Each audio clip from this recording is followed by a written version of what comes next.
Hi there, and welcome to our next dimensioning practice. First one I'm going to look at is center marks. So if I switch to my annotate panel, I'm going to look for the center mark tool. Come to the expansion arrow for the annotate dimension panel. Here's center mark. So all I need to do for this one is select the command, and I'm going to pick the circle or radius arc to select.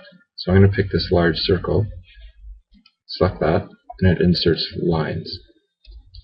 These lines are the lines that we use to indicate the centers of circles. You've used these in multi-view drawings, and it appears as a center line type.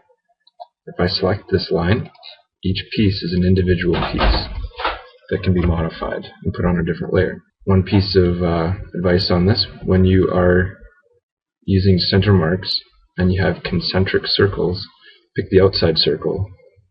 The lines will continue through the outside edge.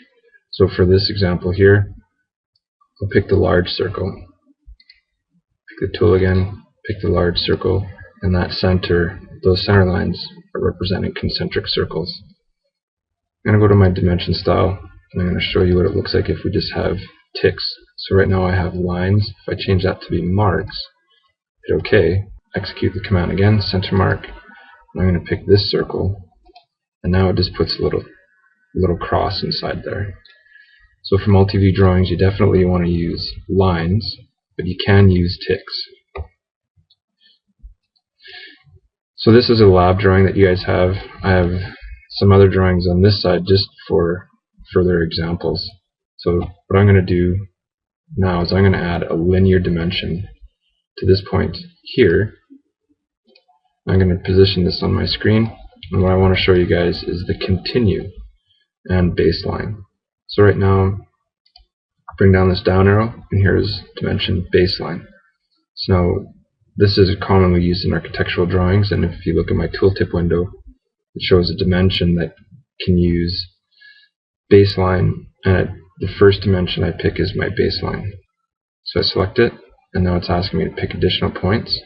So I can pick this point and this point, hit enter to end that, and this setting, this spacing, is set in my dimension style appropriately for the display of baseline dimensions.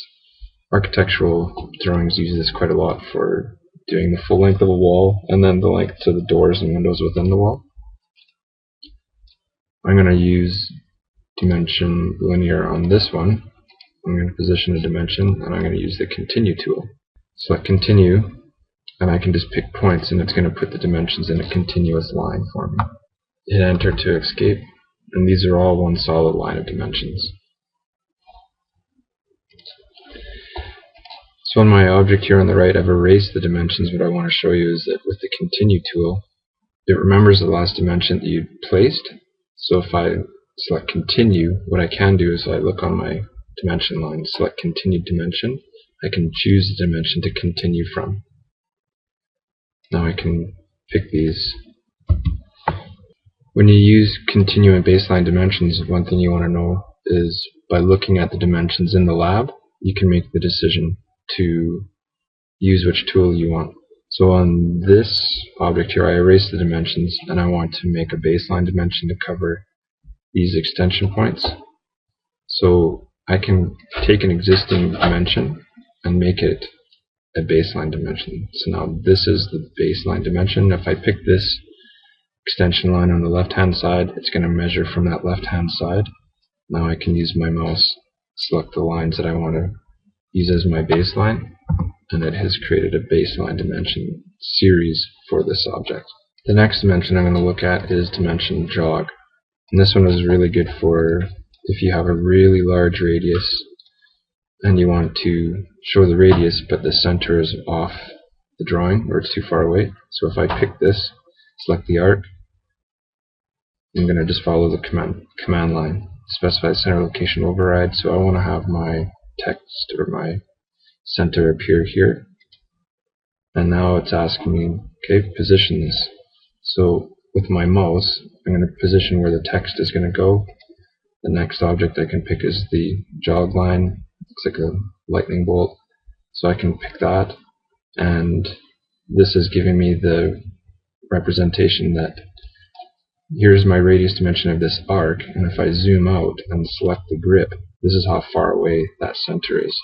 So this is allowing me to show an exaggerated length radius and have the radius closer. And if you find that the text is crowded to the jog line, you can select with the grip and move the text to a different position, and you can also move the jog line extension and position it better on your drawing.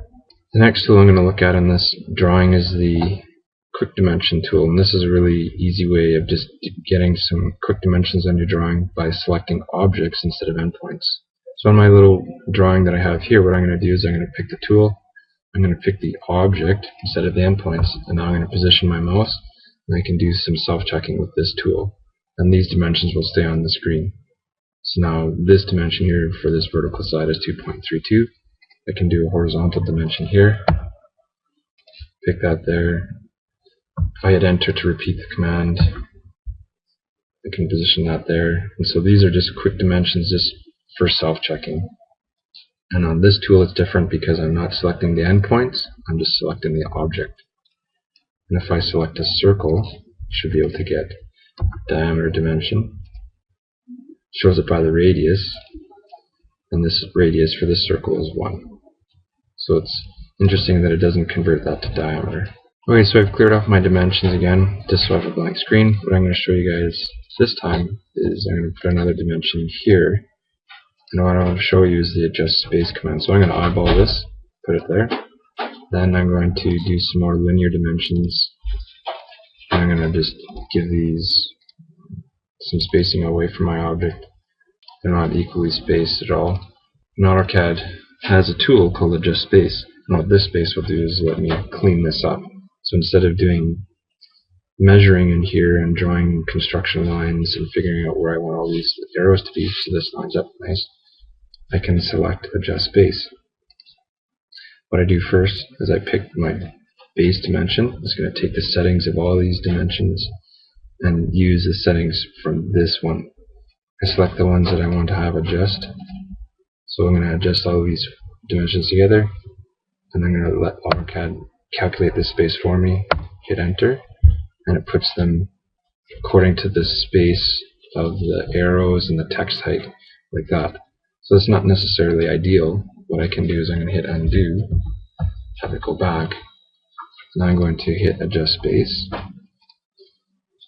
select the dimensions that I want to have adjusted, hit enter, and now I can enter a value. So this time I'm going to enter 0.35, hit enter, and it spaces all these dimensions out for me automatically. So you can do this on horizontal dimensions, vertical dimensions, align dimensions. And it really improves the drawing appearance by having equally spaced dimensions.